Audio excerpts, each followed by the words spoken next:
In the headlines to the CBC NewsNight, plans revealed to build hundreds of houses in 2025. Government moves to protect the island's maritime cultural heritage. The Christmas cheer continues to be spread across some communities. Broadcasting from our studios in the Pine St. Michael, this is CBC NewsNight, starting now.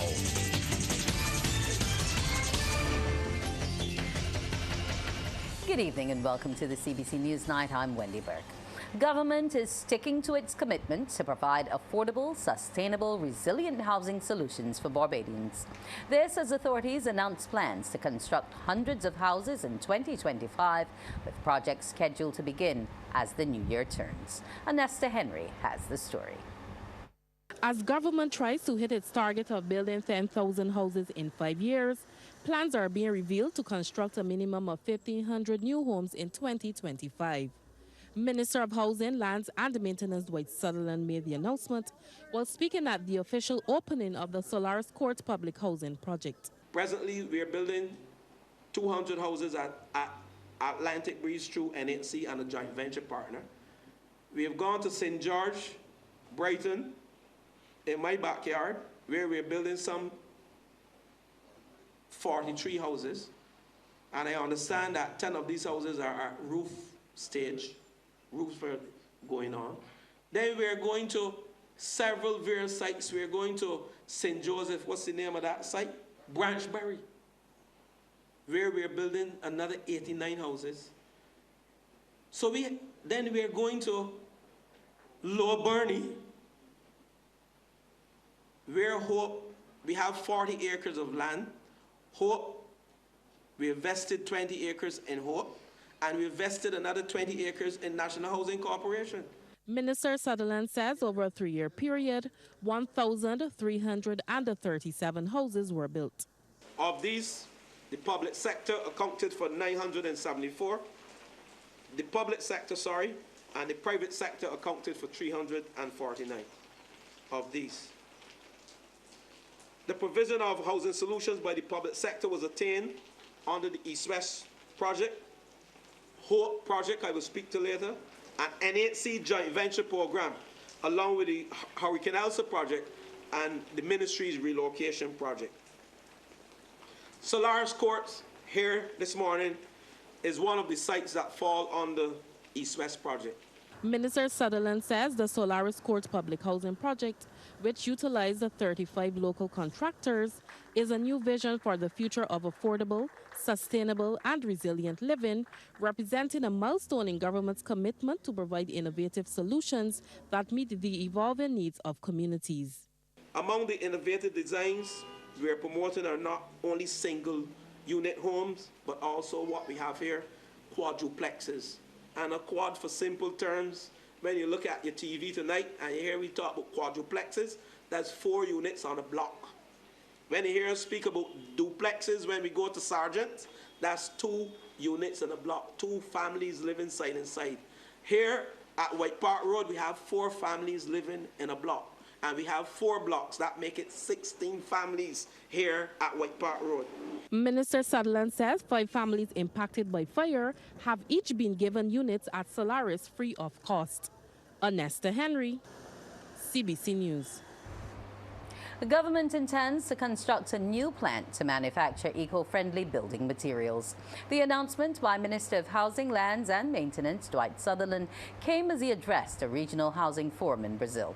Mr. Sutherland says the plant will make autoclaved aerated concrete, which is a lightweight, green and durable building material. He told the Assembly the aircrete will be used along with the light-gauge steel structures being constructed. The autoclave aerated concrete use at least 60%, 60 to 70% less cement in creating that panel.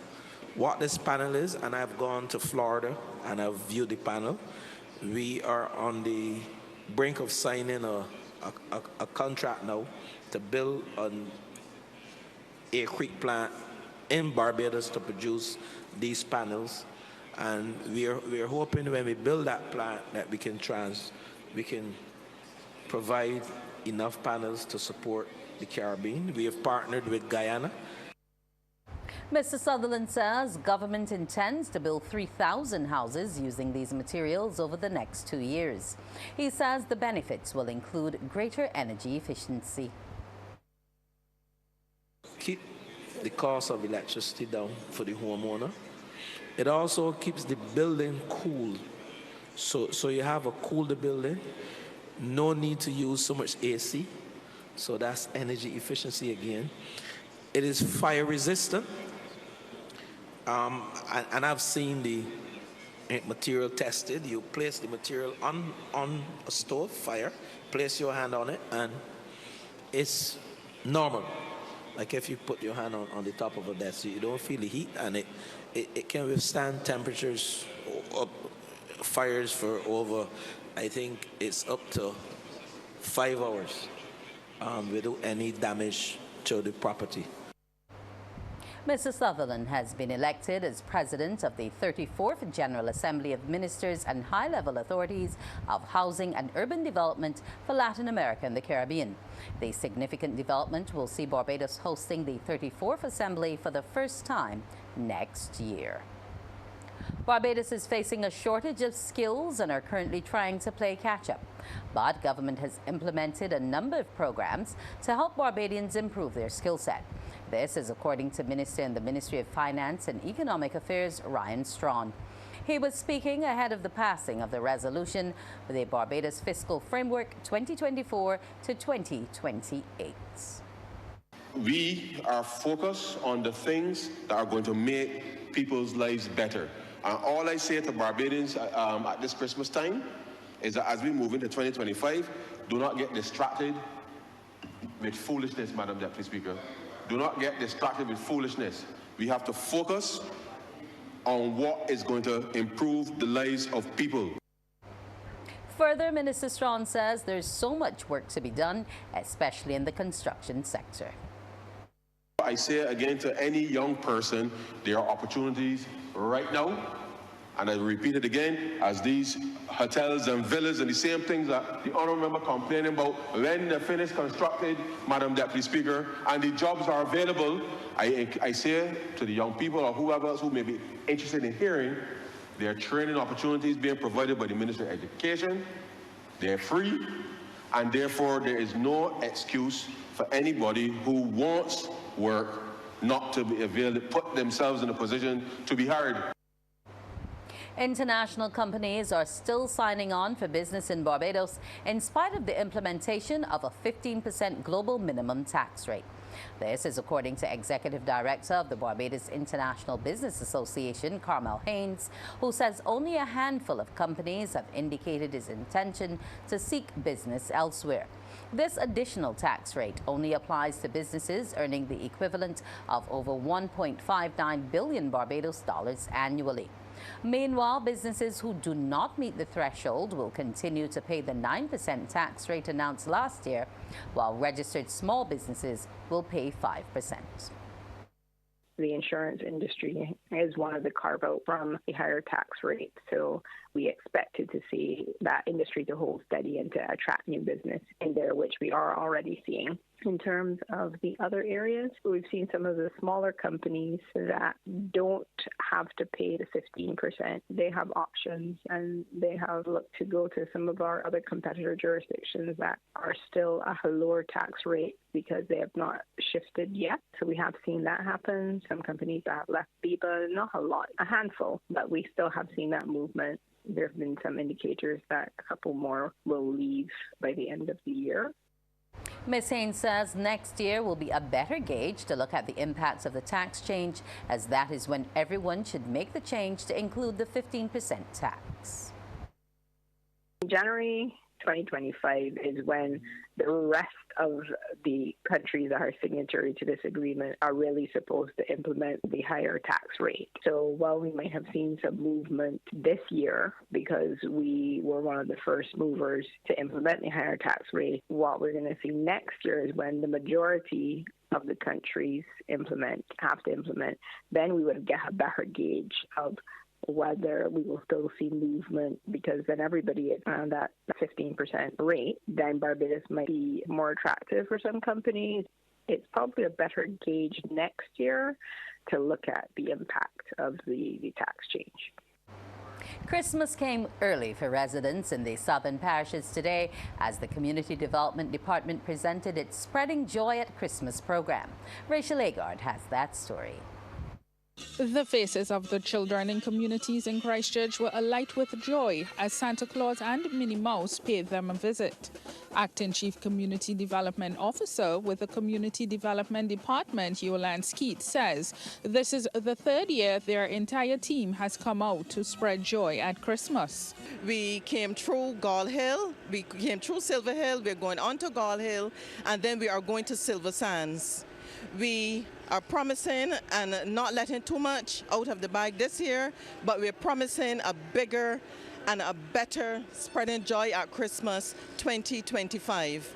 So behind me I have the team at the Community Development Department, and they are going to wish all of Barbados a very Merry Christmas and a prosperous New Year. Residents in the Silver Hill community are grateful for the cheer. On behalf of the Silver Hill community, I would like to thank the Community Development Department for coming out and giving these gifts to these wonderful children.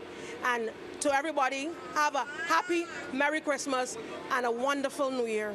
And the children at the Marion Hall Day Nursery were not left out. Rachel Agard, CBC News. Coming up, a move is on to protect Barbados' marine environment.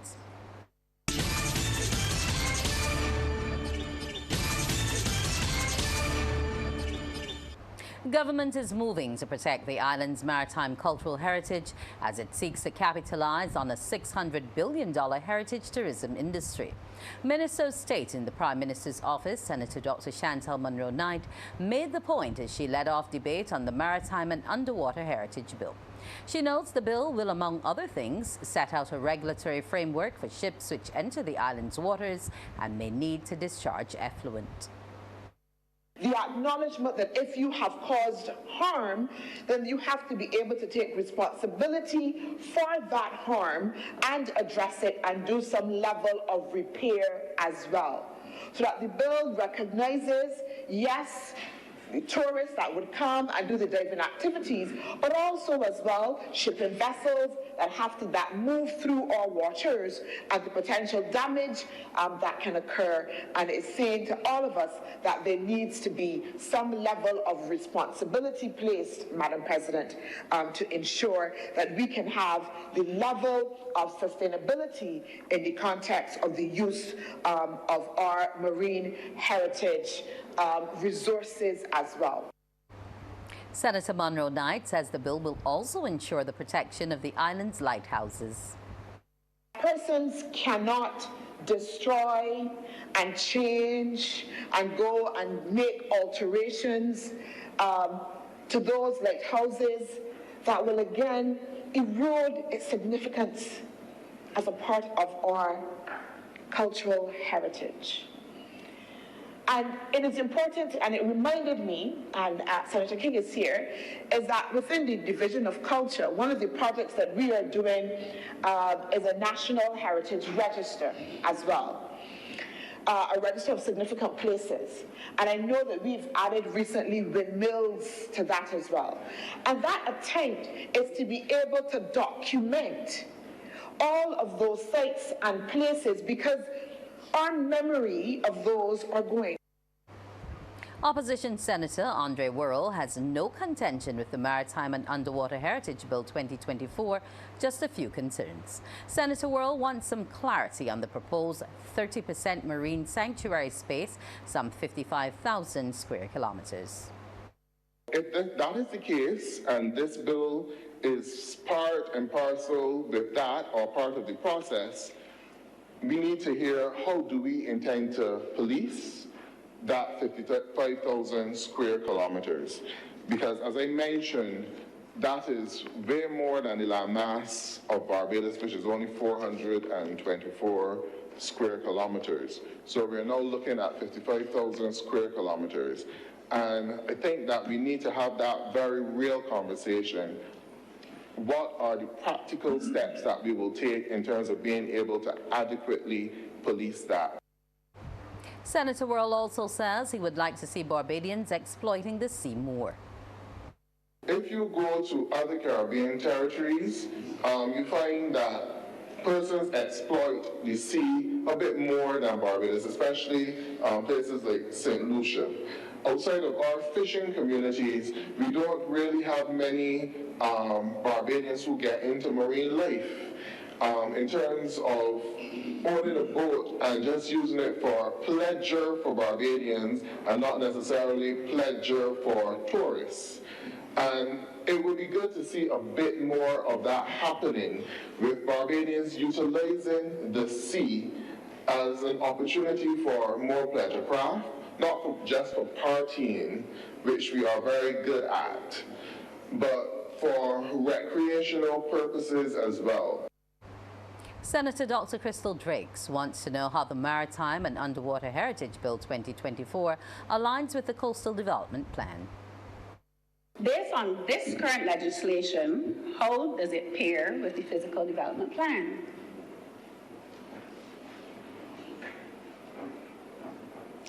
How does this piece of legislation empower those communities or members of the community in an area like 6 Minutes in light of the development of the Pendry Hotel that is going to be their neighbor?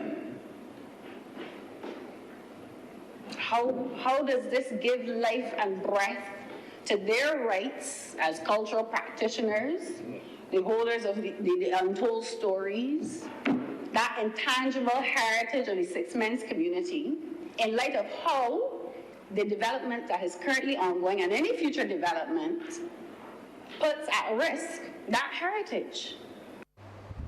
Members of the Upper House today put politics aside as they congratulated Deputy President, Her Honor the Most Honorable Elizabeth Thompson, for her national award. Senator Thompson was conferred the island's highest award, the Order of Freedom of Barbados, on Independence Day. Minister of State in the Prime Minister's office, Senator Dr. Chantal Munro-Knight, led off tributes at the start of today's sitting.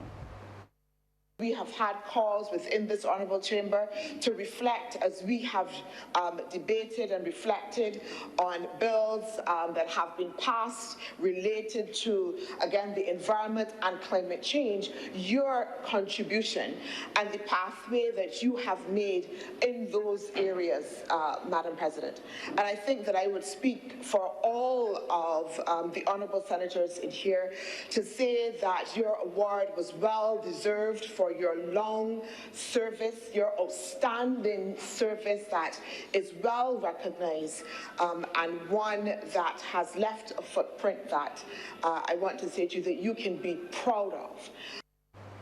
Opposition Senator Andre Worrell also offered his congratulations as he notes Senator Thompson serves as a good example for young women in Barbados. I had the privilege of serving with you in the Senate on previous occasions, and your robust debate, your contributions, but at the end of the day, with the maturity of politics, you can see that you are someone who understands politics and the maturity of it. Even though we may have our adversarial debates and conversation, but at the same token, you can still depend on you to speak in the interest of the country and on national issues. And an emotional Senator Thompson admits the recognition was unexpected and the subsequent support overwhelming. I want to thank colleagues in here for putting aside the political divide today to speak kindly about the work I've done and the contribution I have made, and to say that difficult though it has been, I truly would not have had it any other way, because it has been my honor to serve Barbados. Non-communicable diseases are costing Barbados the equivalent of more than 5% of its GDP. This is according to health experts at the World Bank and regional health organizations who are warning of the urgent need to address the growing challenge of NCDs. These diseases reportedly account for over 75% of all deaths in the region, with devastating economic consequences, including productivity losses and unsustainable healthcare costs. During a public discussion hosted by the World Bank, panelists shed light on critical gaps in NCD policies, with Caribbean nations implementing less than 40% of recommended measures. They say priority areas for improvement include increasing taxes on tobacco and alcohol, restricting unhealthy food marketing, and promoting physical activity.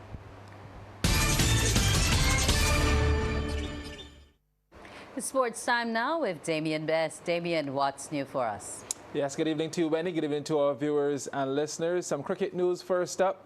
West Indies suffered another shock defeat and surrendered the T20 International Series against Bangladesh after losing last night's must-win match at Arnesville in St. Vincent. The Windies restricted Bangladesh to 129 for 7 after winning the toss and sending the visitors into bat. Player of the match, Shamim Hussain, top scored with an unbeaten 35, while Aruna Gurukesh Moti had 2 for 25. In reply, the Windies failed to reach the target and were dismissed for 102 in 18.3 overs to lose by 27 runs. It means Bangladesh take an unassailable 2-0 lead in the 3-match series. Roston Chase top scored with 32, while Taskin Ahmed took 3 for 16. Well, the final match is set for Thursday and will be live on MCTV's ESPN channel 308 and also on radio station 94.7 FM. Local football club Mavericks is utilizing the services of Italy's under-19 national coach Alberto Bolini for a 5-day camp on the island set to promote young talent. Bolini is joined by president of Canadian semi-professional club Milton FC, Phil Lonati. During a media conference at the BFA headquarters, both Bolini and Lonati were excited about the project and the relationship between the entities. I went in last summer in Canada, in his beautiful club, Milton. We have a beautiful work, and we want a similar beautiful world in Barbados. We're creating opportunities in Canada for players to come from, Barbados and other potential countries that have that aspiration and bring this experience of someone of this, level, and Mr. Bolini and his staff. And this is something we want to do ongoing. Next step also will see if there's an opportunity to bring players. We are taking 5 teams from our organization this summer in Italy to go play in the Lazio Cup and other events against top clubs like Lazio, Roma, Napoli. So seeing that level of play, pushing our players to get to that level is what we're trying to do. And if we can give players from Barbados that experience, we will do so. Mavericks president Raphael Holder says the club and Barbados are already reaping the benefits of the agreement. 4 of our Mavericks players will be departing the island on Boxing Day, and they'll be going to camps in Canada put on by Serie A teams.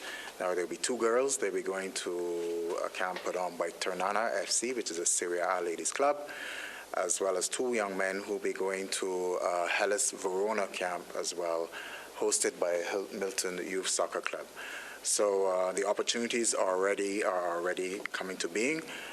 We would like to expand that type of opportunity to all clubs and all players within the Barbadian network. As Phil reiterated to earlier, it's about opportunity and about sharing, right? And football is a global game, and we can all learn from each other and be able to collaborate and put things together and make things happen. Well, that is the first half in sports, Wendy. When we come back, we've got some tennis and basketball news. Thank you so much, Damien. We're looking forward to it. Up next on CBC's Newsnight, the Business Report.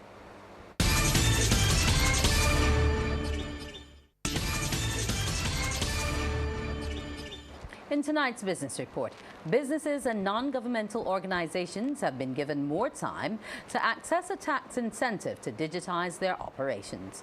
The 100% tax credit for local companies was first announced by Prime Minister Mia Motley during the budget in March this year. Entities which make use of the tax credit will be able to claim it for either income year 2024 or 2025. It was set to expire next June, but Minister in the Ministry of Finance, Ryan Strawn, says it has now been pushed back until year end. We know that we have put a very clear focus on digitization, and we have announced, I know the Prime Minister had announced in the budget in March that the tax credit with respect to digitization would expire June of 2025, Madam Deputy Speaker. We will be extending that benefit until the end of December 2025 to allow more Barbadian businesses to be able to benefit from the application of the 100% tax credit in order to be able to digitize their businesses. Quantum I-12 paint technology from the Quantum Corporation is now available to the paint industry in Barbados and the Caribbean. A division of Harris Paints, it is the only holistic color solution for the decorative paint industry that allows paint, coating and adhesive manufacturers and merchants to produce color from one paint base. Trevor Thorpe has the story. Quantum Corporation is the division of regional coatings giant Harris Paints and a global partner in the decorative paint industry. And it is pointed towards assisting small and medium enterprises to help them separate themselves from the large corporations. Customer Relations Manager Ricardo Ortiz says Quantum I-12 sits on 3 pillars, and its presence has moved the industry to the next level with a complete and a totally integrated world-class color delivery system. It's to simplify, optimize, and increase.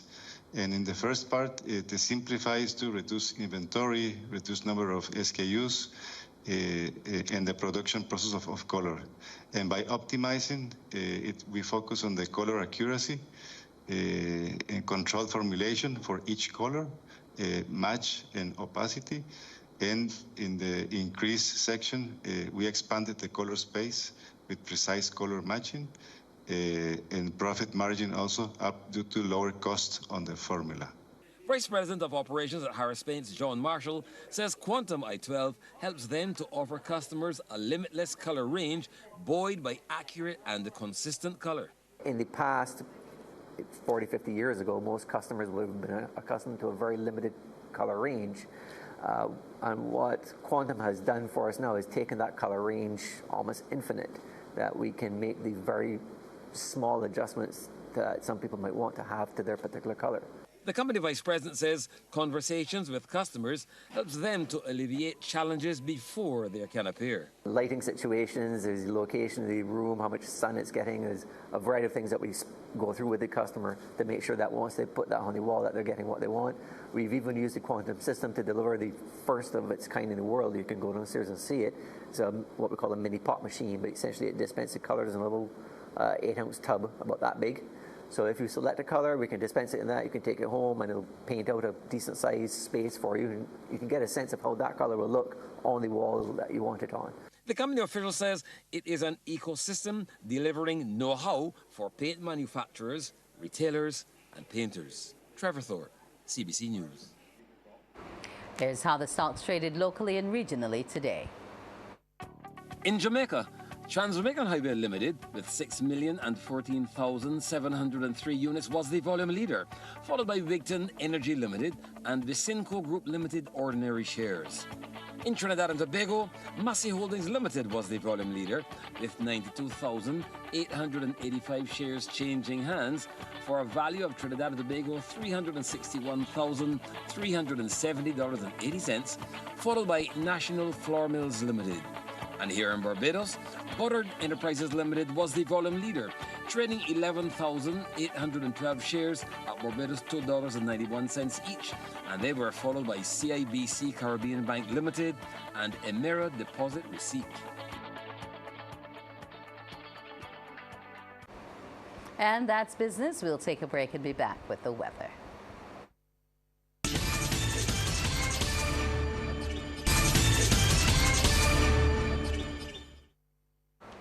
We are again without our usual weather presenter, but I have some information on the weather for you from the Met Office. Meteorologists there are reporting that throughout the day, pockets of surface to low-level convergence with the support of an upper-level shortwave trough generated occasionally cloudy skies and light to moderate showers over Barbados and the island chain. At Charnock's Christchurch, the day's total accumulation was measured at 1.88 millimeters. Across the remainder of the island, the maximum accumulation was 17 millimeters, recorded near Applewaite, St. George. Further south, a low-level confluent pattern generated cloudy to overcast skies, frequent showers, periods of rain, and a few isolated thunderstorms.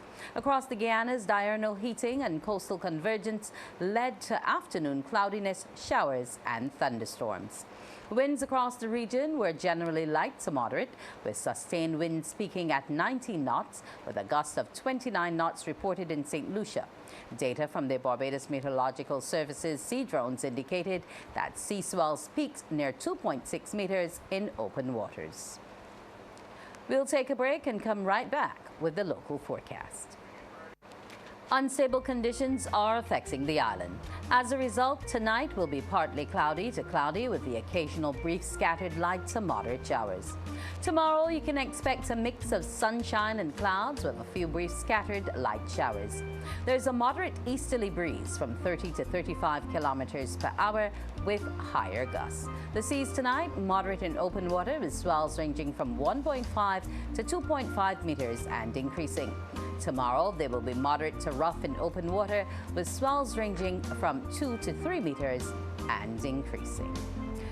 We'll take a break here and be back with sports.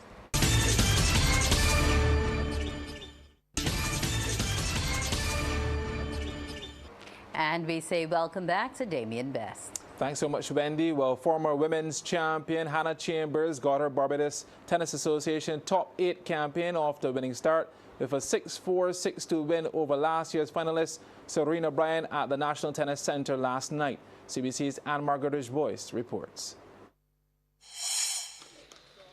This was a good opening rally as former Top 8 champion Hannah Chambers to the left of your picture with the serve to Serena Bryant's backhand. But an unforced error meant that Bryant took a slight lead. Chambers was finding it tough to find her mojo in the early exchanges. Nice returns by both players, but Bryant benefited again. That's long. First break point went to Bryant. But Chambers responded brilliantly. Again, targeting Bryant's backhand. This one is dumped into the net. Bryant trying to regain her composure, but Chambers was fully active, making her opponent stretch before the volley. Perfect. Chambers broke back immediately, and it shaped up to be a well-poised opening set with the score level at 2-2 and 4-4.